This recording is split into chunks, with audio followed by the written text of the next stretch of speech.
If you have one of these smartphone scan tools and you're only using it to pull and clear codes, you're missing out on the best features. Here are 4 tips to help you get the most out of your tool, and make sure you stick around for number 4 because it's something I've never seen anyone else do. Normally a scan tool only listens, but with bidirectional controls it can also talk back, like turning things on and off.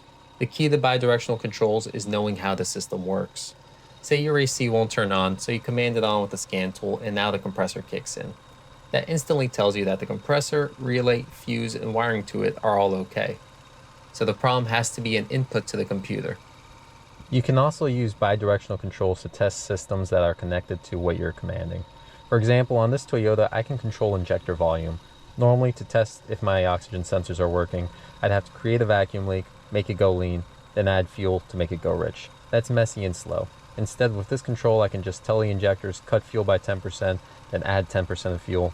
And while I do that, I watch the air-fuel ratio sensors. And if they respond both directions, I know they're working properly. There are a lot of ways to use bidirectional controls that it could be a class all on its own. For example, you can command the EVAP valves to open and close so the system pulls a vacuum and then you see if it holds, basically testing the EVAP system tightness without dragging out a smoke machine. Or you could raise the idle with one click if you're working under the hood by yourself and the problem only shows up at a higher RPM. Being able to command the car is powerful, but sometimes that's not enough.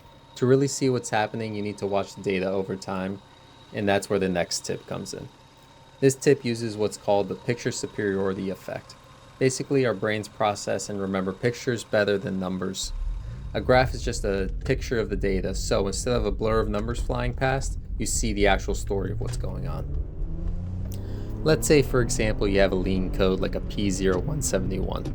You want to rule out a fuel delivery issue, so you graph your oxygen sensors and you do a wide open throttle run. When the computer sees wide open throttle, it goes into a default mode and enriches the fuel mixture.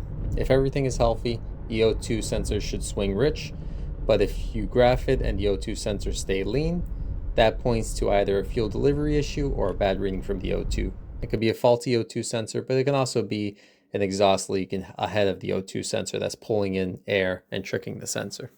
Try making sense of all those numbers flying past in live data while flooring it down the road. Yeah, that's not happening. That's why a graph tells the story so much better. And better yet, you can line up different values on the same graph to see how they relate. For example, in that wide open throttle test, you can also graph the throttle position along with the O2 sensors. That way you know exactly when you were at wide open throttle in the playback, so you don't have to guess. A common test for the mass airflow sensor is to graph the MAF readings and also graph the fuel trims at the same time. If you notice that your fuel trims rise and fall right along with the mass airflow sensor, that's a big clue that the MAF is the issue. That's the kind of correlation you'd never catch just by watching raw numbers. Graphing is great for catching problems in action, but how do you figure out what makes the problem happen in the first place? That's where tip number 3 comes in.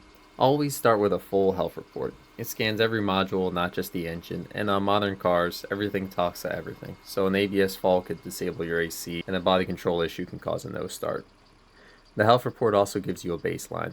If the car comes back later with a new code, you can check whether it's truly new or not, just because of that documentation you have, and that's huge for professionals. From there, drill into each module and code and see if there's freeze frame available. On this tool, it isn't shown on the health report. You have to open the module and go into the codes. OBD2 mandates a freeze frame for the first emissions code. Manufacturer-specific codes may or may not include one. It's really up to them. When you do have freeze frame, it's gold. RPM, load, temps, fuel trims, the conditions when the fault's set. That's priceless for intermittent issues. This tool also adds an AI helper for each code. Sometimes it points you in the right way, other times it's just way off. So I treat it as a starting point and not an answer, and always verify. So we're going to take a look at the secondary air code. I'm first going to start by trying to command the pump on, and we can hear it's turning on. Next I'm going to try to get to the valve that opens and closes, allowing the secondary air to travel into the exhaust. And as I'm taking off this vacuum line, we can see it broken in several different areas. Now that I have that line off, I can put a vacuum pump on there and simulate the vacuum to see if the valve itself is working. You can hear that the pitch is changing. This is telling me that this pump is working harder, and that's because this valve is moving, open and closed, and when it closes there's a blockage creating restriction. So we know that the issue is vacuum going into this valve. So far we've looked at what your scan tool can do on its own, but what if I told you it doesn't have to work alone?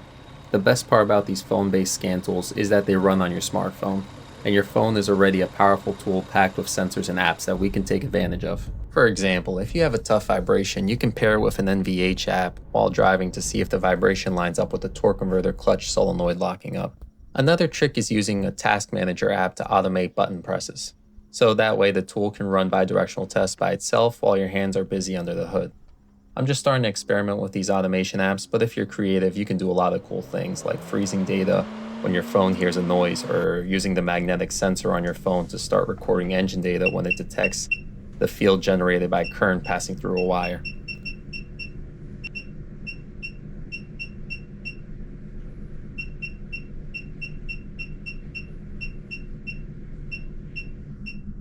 So there's 4 beginner tips to help you get the most out of these scan tools. The one I use in this video is the Ediag Elite. It was sent to me by the manufacturer to test out, and I'm still getting a feel for it. Let me know if you'd like to see me make a full review on it, or a comparison to a similar scanner, like this Top-on Top Scan. This one I've had for a couple years now.